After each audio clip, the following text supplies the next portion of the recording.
Hello అండి, నా పేరు మహతి. నేను ఇప్పుడు చెప్పే కథ కొచ్చెర్లకోట ఎస్వి నరసింహారావు గారు రాసిన ఏదో ఒకటి. ఈ కథ 20 జూలై 2025న ఈనాడు ఆదివారంలో ప్రచురింపబడింది. ఆ ఆదివారం పొద్దుటే రోజూ ఒక సుభాషితం బోర్డు వంక చూసిన ఇంట్లో ఉన్న నలుగురు కూడా ఆశ్చర్యపోయారు. సుభాషితం బదులు అక్కడొక నోట్ రాసుంది. కుటుంబ సభ్యులకి గమనిక. ఈరోజు సాయంత్రం 6 గంటలకి డైనింగ్ టేబుల్ దగ్గర ఒక ఆంతరంగిక విషయం చర్చించడానికి చిన్న సమావేశం ఏర్పాటు చేయడమైనది. అందరూ తప్పక హాజరు కావాలి. మీకు ఇష్టమైన స్నాక్స్ సర్వ్ చేయబడతాయి అని రాసుంది. కొత్త కోడలు మధులిక వచ్చిన ఈ 3 నెలల్లో ఆ ఇంట్లో చిన్న చిన్న మార్పులకి నాంది పలికింది. వాటి వలన ఎవరికీ ఇబ్బందులేమీ లేకపోవడంతో ఏ ఒక్క నుంచి కూడా అభ్యంతరాలు వ్యక్తం కాలేదు.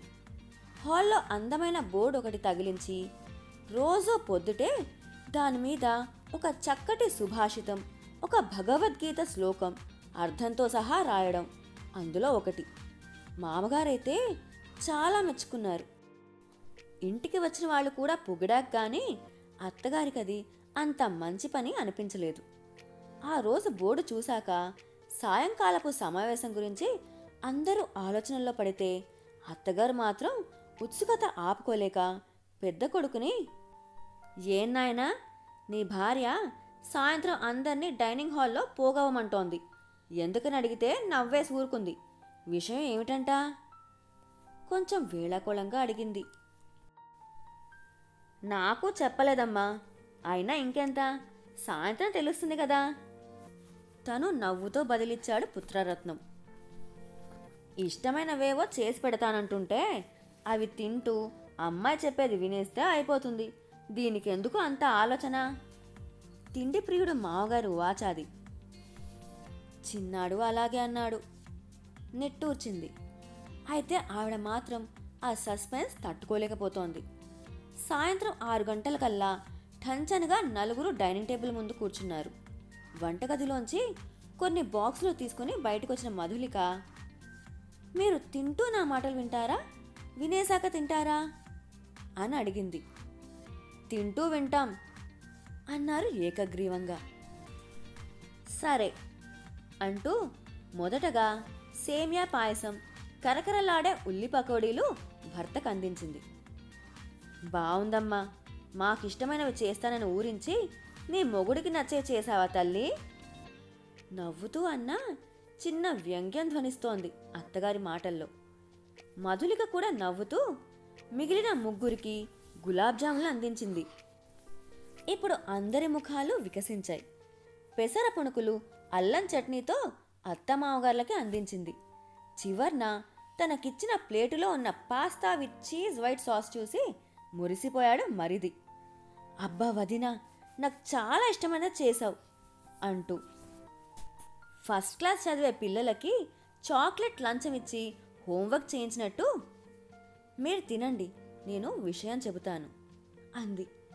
వాళ్ళు తింటూ ఏం చెబుతావో చెప్పమన్నట్లు చూశారు. నేను మీ ఇంటికొచ్చి 3 నెలలే అయ్యింది. మీరు నన్ను క్షమించాలి, ఎందుకంటే ఇంకా దీనిని మన ఇల్లు అని చెప్పలేకపోతున్నాను. ఎలాగంటే మీలో ఒక్కరైనా మా అందరికీ ఇష్టమైన చేసావు, బాగానే ఉంది, మరి నీకిష్టమైనది చేసుకోలేదా అని అడుగుతారేమో అనుకున్నాను. నవ్వుతూనే అంది. తింటున్న నలుగురికి ఒక్కసారి చిన్న షాక్ తగిలినట్టు అనిపించింది. భర్త కూడా గిల్టీగా చూశాడు. మా వాళ్ళకి తిండుంటే చాలు, ఎదుటి వాళ్ళు తిన్నారా లేదా అనవసరం. కంగున మోగింది ఇంటి ఆడపడుచు కంఠం, యుఎస్ నుంచి వీడియో కాల్లో. చాలే ఊరుకో, అయినా నువ్వెప్పుడొచ్చావే ఆన్లైన్లోకి? అత్తగారు ఆశ్చర్యపోయింది కోడలి సెల్ ఫోన్ స్క్రీన్ మీద ప్రత్యక్షమైన కూతుర్ని చూస్తూ. మా మరదలేదో మహా రుచికరమైన మీటింగ్ అంటేను నవ్వింది. అయినా ఇంటి సభ్యులందరూ అటెండ్ అవ్వాలట కదా, మరి పెళ్ళ యుఎస్ఏ వచ్చేసినా నేను ఆ ఇంటి మెంబర్నే కదా. వెల్కమ్ వదినా, మీకు ఇష్టమైన ఐటమ్స్ ఇందులో ఉన్నాయని తెలుసు, కానీ మీకు తినిపించలేకపోతున్నందుకు సారీ అంటూ నవ్వింది మధులిక. నిజమే, వాళ్ళంతా తింటుంటే నాకు నోరూరుతోంది అని నవ్వి, ఆ విషయం పక్కన పెట్టు, నాకు మాత్రం నువ్వు ఈరోజు ఏం చెబుతావా అన్న క్యూరియాసిటీ ప్రతి నిమిషం ఎక్కువైపోతోంది అంది ఆడపడుచు. నిజానికి ఇది చాలా ముఖ్య విషయం వదినా. అన్నం పరబ్రహ్మ స్వరూపం అని మా అమ్మమ్మ ఎప్పుడూ చెప్పేది. ఈ ఇంట్లో అన్నము కూరలు రోజు చాలా వేస్ట్ అవుతున్నాయి. వాటిని చూస్తుంటే నాకు బాధ అనిపిస్తోంది. ఇది చిన్న విషయం అని మీలో కొందరు అనుకోవచ్చు, కానీ ఒక్క బియ్యం గింజ కానీ ఒక్క కూరగాయ కానీ పండించలేని మనకి వాటిని వృధా చేసే అధికారం ఎక్కడిది? కాస్తో కూస్తో వేస్టేజ్ ప్రతి ఇంట్లోనూ ఉంటుంది, కానీ ఇక్కడ అది ఎక్కువగా ఉంటుంది. అందుకు ముఖ్య కారణం నేనే అనిపిస్తోంది విషాదంగా అంది. దానికి నువ్వెలా కారణం అనుకుంటున్నావు? ప్రశ్నించింది ఆడపడుచు. నేను వంట చేసేది రాత్రి, అప్పుడే అన్నం కూరలు అవి ఎక్కువగా మిగులుతున్నాయి. అది తిన్న కంచాల్లో. వండినవి గిన్నెల్లో మిగిలిపోతే కొంతవరకు పర్వాలేదు, మన కుమారి తీసుకెళ్ళిపోతుంది. ఎవరు తిన్నా సద్వినియోగం అయినట్టే కదా. అయితే అందరూ అదేమీ అంత పట్టించుకోవాల్సిన విషయం కాదన్నట్టు స్నాక్స్ తింటూ చాలా క్యాజువల్గా వింటున్నారు. ముందుగా మిమ్మల్ని ఎవరిని హర్ట్ చేయాలన్న ఉద్దేశం మాత్రం నాకు అస్సలు లేదన్న విషయం మీరు అర్థం చేసుకోవాలి. నా వాదనకి సపోర్టింగ్గా మీకు కొన్ని వీడియోలు చూపిస్తాను, దయచేసి చూడండి అంటూ ఆ ఇంట్లో ఉన్న సీసీటీవీ ఫుటేజ్ నుంచి ఒక వీడియో టీవీలో ప్లే చేయగానే మరిది భ్రుకుటి ముడిపడింది. ఆ రోజు మరిది గారు బయటికెళ్ళొచ్చి కొంచెం లేట్గా వచ్చారు. నేను దగ్గరుండి అన్నం వడ్డించాను. బెండకాయ వేపుడు, కంది పచ్చడి. ఆయన తిని వెళ్ళిపోయాక చూస్తే నేను వడ్డించిందంతా వదిలేసినట్టే అనిపించింది. అప్పుడు నేనేం అడిగాను వినండి. అదేమిటి, ఏం తినలేదు? ఆకలి లేదు వదినా, సారీ మళ్ళీ చెప్పడం మొదలుపెట్టింది. నేను అదే అనుకున్నాను, బయట నుంచి వచ్చారు కదా, ఫ్రెండ్స్తో కలిసి ఏదో తినేసి వచ్చారేమో అని. అయితే ఈ వీడియో చూడండి. ఒక అరగంట తర్వాత మరిదిగారే వీధి గేట్ దగ్గర కాపు కాశారు. అదిగో కాసేపటికి పిజ్జా డెలివరీ వచ్చింది. మొదట ఉలిక్కి పడ్డా, రెండూ ఒకరోజు జరిగినవి కావేమో లాజిక్ లాగాడు మరిది. మధులిక ఊరుకునే రకం కాదు. 2 ఫుటేజ్ల డేట్స్, టైం చూపించింది. చివరికి మొహం ముడుచుకుని ఏమో గుర్తులేదు అంటూ సిబిఐ ముందు రాజకీయ నాయకుడిలా చెప్పాడు మరిది.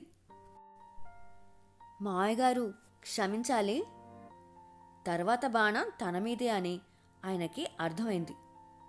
అబ్బే, నేనలా ఏం చేయలేదే స్వగతం పైకి అన్నాడు. అత్తగారు ఇష్టం అన్నారని ఎలా చేయాలో మా అమ్మని అడిగి మరీ పరవల కూర వండాను, వంకాయ కాల్చి పచ్చడి చేశాను. ఆ రెండూ మీకు నచ్చవని నాకు తెలియదు. తినకపోతే పర్వాలేదు, కంచంలో వేసుకుని వదిలేయడం. మామగారిని ఇంకేం అనలేక ఆ వాక్యం పూర్తి చేయలేదు. ఇష్టం లేకపోవడం కాదమ్మా, నాకు బాగా గుర్తు. ఆ రోజు కడుపులో గ్యాస్ తన్ని చాలా హెవీగా ఉంటేను తినలేక వదిలేశాను, అంతే సర్ది చెప్పే ప్రయత్నం చేశాడాయన. మధులిక నవ్వి, మీరు క్షమిస్తే ఇంకొక వీడియో చూపిస్తాను అంటూ ఆయన అనుమతి కోసం చూడకుండా మరో వీడియో ప్లే చేసింది. రాత్రి 11 దాటాక మామగారు మెల్లిగా హాల్లో ఉన్న ఫ్రిడ్జ్ తీసి ఏవో తినడం స్పష్టంగా కనిపించింది. ఉలిక్కి పడ్డాడాయన. అదే తల్లి, గ్యాస్కి మందేసుకుంటేనూ గంటలో అంతా క్లియర్ అయిపోయి ఆకలేసింది. ఇక తట్టుకోలేక ఎదురుగా కనిపించినవి నోట్లో వేసుకున్నాను. అటువంటప్పుడు ఆకలేస్తే ప్లమ్ కేక్, బర్గర్ కాకుండా ఎదురుగా ఉన్న యాపిల్నో బొప్పాయినో తినాలి కదా మావయ్య నవ్వుతూ అడిగింది మధులిక. ఆ రోజు తను ఫ్రిడ్జ్లో దాచుకున్న బర్గర్ తిన్నది నాన్న. ఆశ్చర్యపోయాడు చిన్న కొడుకు. మా తమ్ముడు నాన్న కలిసి హాల్లో ఉన్న ఆ 2 సీసీ కెమెరాలు పీకించడం ఖాయం. పకపకా నవ్వింది అమెరికా అక్క. అత్తగారికి కొంచెం కంగారుగా ఉంది, టీవీలో తర్వాత ఏం చూడాల్సి వస్తుందో అని.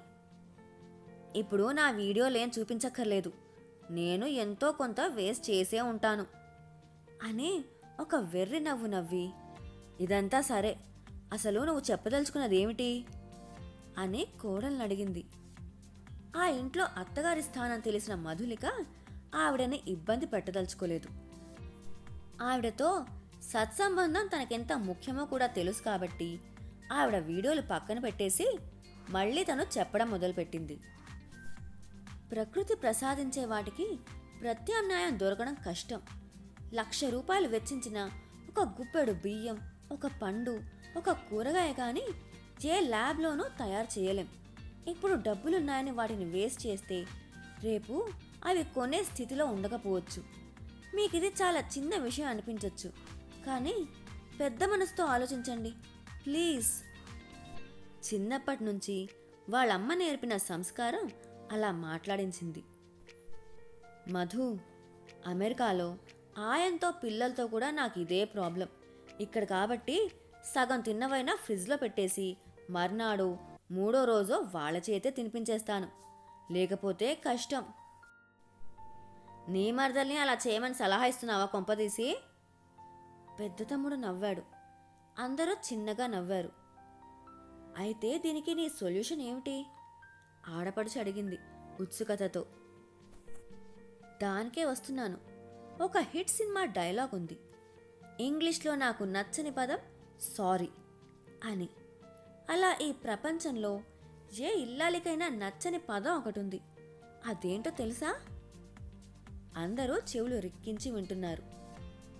అనగనగా ఒక ఇల్లు. రైతు బజార్ నుంచి కూరలు తెచ్చిన భర్తని ఆ ఇల్లాలు, ఈరోజు ఏం వండమంటారు అని అడిగింది. కాలేజీకని తయారవుతున్న కూతుర్ని అడిగింది, ఈరోజు ఏం చేయనే అని. ఆఫీస్కి త్వరగా వెళ్ళాలి అన్న కొడుకుని అడిగింది, బాక్స్లో ఏమివ్వాలరా అని. తీరికగా పేపర్ చదువుకుంటున్న మావగారిని అడిగింది, మాయా అన్నంలోకి ఏం వండను అని. మంచాన పడిన అత్తగారిని మాత్రం అడగలేదు, అన్ని అపత్యాలే చెబుతుందని. ఆవిడ మినహా అందరూ చెప్పిన జవాబు ఒకటే.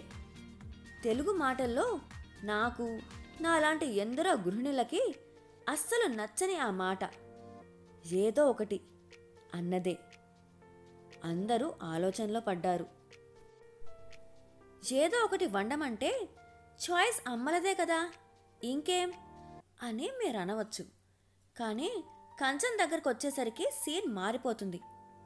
అబ్బా టొమాటో పప్పా అని నిట్టూర్చేవాళ్ళొకరు. దోసకాయ పచ్చడా, నేను గుడి నుంచి తెచ్చిన కొబ్బరి చెక్కలున్నాయిగా అని గుర్తు చేసేవాళ్ళొకరు. బాక్స్లోకి దొండకాయ కూర, చల్లారాక చప్పగా అయిపోతుంది అని మొహం ముడుచుకునేవాళ్ళు ఒకరు. ఎప్పుడూ సాంబారేనా, మజ్జిగ పులుసు లాంటివి చెయ్యొచ్చు కదా అంటూ విసుక్కునేవాళ్ళు మరొకరు. వీరే అంతకుముందు సర్వసంగ పరిత్యాగుల్లా ఏదో ఒకటి వండమంటూ పోసుకొట్టిన వాళ్ళు. అందరి హావభావాలు పరిశీలిస్తూ చెప్పింది, నిజం తల్లి, నీతో 1000% ఏకీభవిస్తున్నాను. అందుకే నేను పొద్దుట వంట చేసేటప్పుడు ఎవరు ఏం తింటారో పట్టించుకోను. ఫ్రిడ్జ్లో కనబడిన వాటితో నాకు తోచినవి చేసి పారేయడమే. వీళ్ళందరి వేషాలు చూసే నేను అలా తయారయ్యాను. వాళ్ళని అడిగామో అదే సమాధానం. నీ ఇష్టం అమ్మా, ఏదో ఒకటి చెయ్యి అంటారు కానీ తినరు. నువ్వు రేపటి నుంచి నీకు ఇష్టమైనవి వండి అక్కడ పెట్టేయి, తిన్నవాళ్ళు తింటారు విసుగ్గా చెప్పింది అత్తగారు. ఇంట్లో మీకున్న స్థానానికి మీరెలా చేసినా చెల్లిపోతుంది అత్తయ్య. నేను కొత్త, నేనంత స్వతంత్రం అప్పుడే ఎలా తీసుకోగలను? అయినా మనం వండినవి అందరూ ఇష్టంగా తింటే ఆ ఆనందమే వేరు కదా. అలా అని ఇవాళ చేసినట్టు అందరికీ నచ్చేవి ప్రతిరోజు చెయ్యాలంటే అయ్యే పని కాదు. అందుకే కనీసం మనలో ప్రతి వాళ్ళకి ఒక ఐటమ్ అయినా నచ్చే విధంగా ఉంటే బాగుంటుందని నా ఉద్దేశం. ఆ రోజు నాకు బాగా గుర్తు. ఈ ఇంట్లో నేను కొత్తగా వంట మొదలుపెట్టిన రోజు. ప్రతి ఒక్కరిని ఈ పూట ఏం వండమంటారు అని అడిగాను. మామగారి దగ్గర నుంచి మరిదిగారి వరకు అందరూ ఒకటే చెప్పారు, నీ ఇష్టం అని. మీరంతా ఏదైనా తినేస్తారేమో అని భ్రమపడి నాకు మంచివని తోచినవి మీకు నచ్చాలని శ్రద్ధగా రుచిగా చేసే ప్రయత్నం చేసి ఫెయిల్ అయ్యాను. ఎవ్వరూ సరిగ్గా తినలేదు. అందుకే ఒక పద్ధతి ఆలోచించాను. మావయ్యగారు ఇంటికి పెద్దవారు, అందుకని రేపు సోమవారం ఇంట్లో ఉన్న కూరగాయల్లోంచి మొదటి ఐటెం ఏది వండాలో ఆయన సజెస్ట్ చేస్తారు. రెండోది ఏం వండాలో అత్తగారు చెబుతారు. ఆ 2 ఐటమ్స్ అందరూ తినాల్సిందే. మరిది వైపు ఊరగంట చూస్తూ చెప్పింది. మర్నాడు మంగళవారం మొదటి ప్రిఫరెన్స్ అత్తగారిది. మరిదిగారు రెండో ఐటెం ఏం చేయాలో చెబుతారు. బుధవారం మరిదిగారు మామగారు చెప్పినవి వండుతాను. ఇలా ఒక వారంలో 2 సర్కిల్స్ తిరిగాక ఇక మిగిలింది ఒక ఆదివారమే కాబట్టి ఆ రోజు మా ఆయన చెప్పిన మెనూ వండటం జరుగుతుంది. అంటే ఆ రోజు భర్తతో పాటు తనకిష్టమైన కూడా వండుకోవచ్చని ఆమె భావన. ఒకవేళ ఆ రోజు సజెస్ట్ చేయబడ్డ ఐటమ్స్లో 1 కానీ 2 కానీ ఎవరికైనా నచ్చినట్లయితే తెలియపరచాలి. ఆ ఐటెం వేస్ట్ అవ్వకుండా తక్కువగా ప్రిపేర్ చేయడం జరుగుతుంది. అంతేకాని ఇంకొక డిష్ చేయబడదు. అందరూ సాలోచనగా వింటున్నారు. అలా అని ఇష్టం లేనివి వండినప్పుడు మరి ఏం తినాలి అంటారేమో. మన ఇంట్లో 2-3 రకాల పొడులు, బోలెడు ఊరగాయలు ఎలాగో ఉంటాయి, వాటితో సరిపెట్టుకోవాలి. లేదు బయట టిఫినో పిజ్జాలో తినే ఉద్దేశం ఉంటే నాకు ముందుగా తెలియబరిస్తే అన్నం కూడా తక్కువ వండి వృధా అవ్వకుండా చూసుకోవచ్చు. ముఖ్యంగా మరిదికే వర్తిస్తుంది ఈ మాట. కావాలనే అతని కేసి చూడకుండా చెప్పింది. బాగుంది, కానీ ఆ రోజు ఏ కూర వండాలో నీకు చెప్పాలంటే ఇంట్లో ఏ కూరలు ఉన్నాయన్నది అమ్మకైతే ఐడియా ఉండొచ్చు, నాన్నకి తమ్ముడికి తెలిసే అవకాశం లేదు.